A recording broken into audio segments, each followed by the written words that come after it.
Halo anak-anak, bagaimana kabar kalian? Semoga selalu sehat dan semangat dalam belajar agama Buddha dan budi pekerti. Pada video pembelajaran ini, kita akan belajar mengenai tradisi Wajrayana. Setelah pembelajaran ini, kalian diharapkan dapat menghargai identitas masing-masing aliran atau tradisi dalam agama Buddha dan bersatu dalam perbedaan. Anak-anak, sebelum mulai pembelajaran, coba kita amati gambar berikut ini. Kira-kira, apa pendapat kalian tentang gambar tersebut? Ya, benar sekali. Itu adalah gambar pemimpin spiritual tertinggi dalam tradisi Wajrayana. Lalu, apakah kalian sudah memahami tradisi Wajrayana?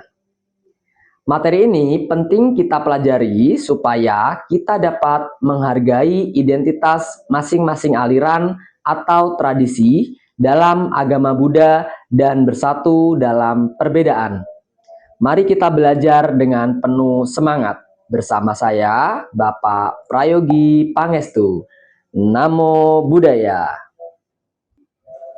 Wajrayana disebut juga sebagai Tantra atau Tantrayana dan dikenal sebagai jalan berlian atau kendaraan berlian. Wajrayana menekankan pada praktik mendalam dan ritual untuk mencapai pencerahan. Tradisi ini berkembang di India pada abad ke-7 hingga 8 Masehi dan kemudian menyebar ke Tibet, Bhutan, Nepal, dan sebagian Asia Timur. Wajrayana berasal dari kata wajra yang berarti petir atau intan dan yana yang berarti kendaraan atau jalan. Ini mencerminkan sifat ajaran yang kuat dan tegas dalam mencapai pencerahan. Tradisi ini berkembang dari Mahayana dan mengintegrasikan banyak elemen dari berbagai agama lokal. Berikut ini adalah tokoh penting dalam tradisi Wajrayana. Yang pertama, Padmasambhava. Padmasambhava atau dikenal sebagai Guru Rinpoche adalah seorang master Buddhis dari India abad ke-8 yang berperan penting dalam penyebaran Buddha Wajrayana atau Tantrayana ke Tibet.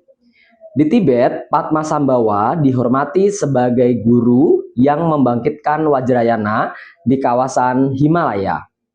Yang kedua, Dalai Lama.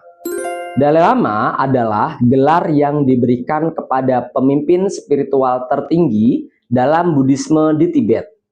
Ia diyakini sebagai manifestasi Avalokitesvara atau Bodhisattva kasih sayang dan merupakan bagian dari sistem reinkarnasi, di mana setiap Dalai Lama dianggap sebagai kelahiran kembali dari pendahulunya.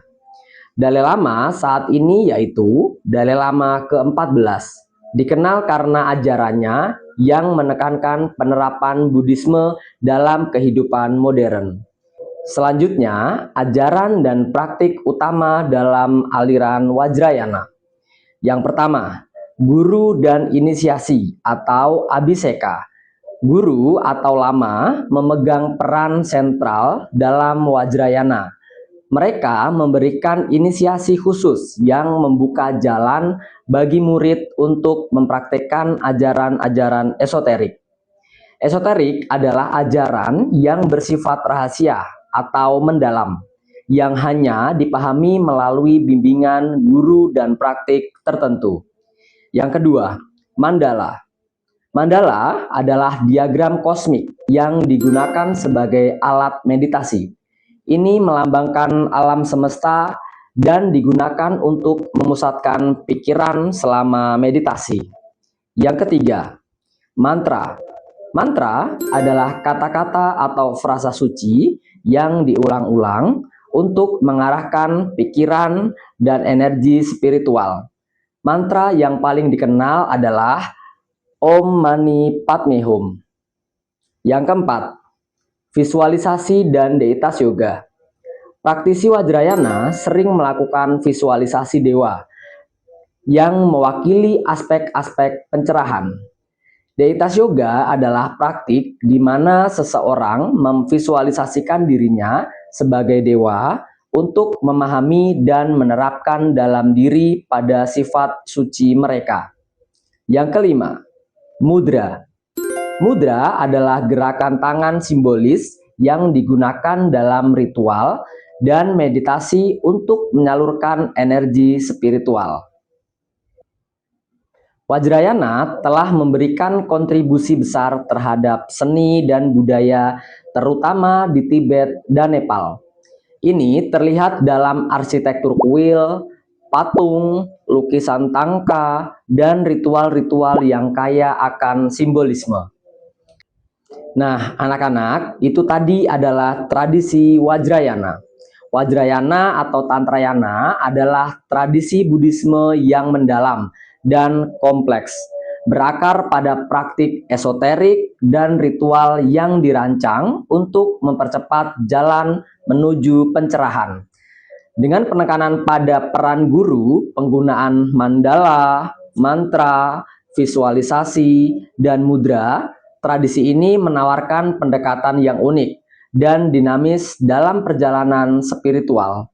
Memahami dan menghormati keragaman praktik dan ajaran ini dapat memperkaya perspektif kita tentang spiritualitas dan keberagaman budaya.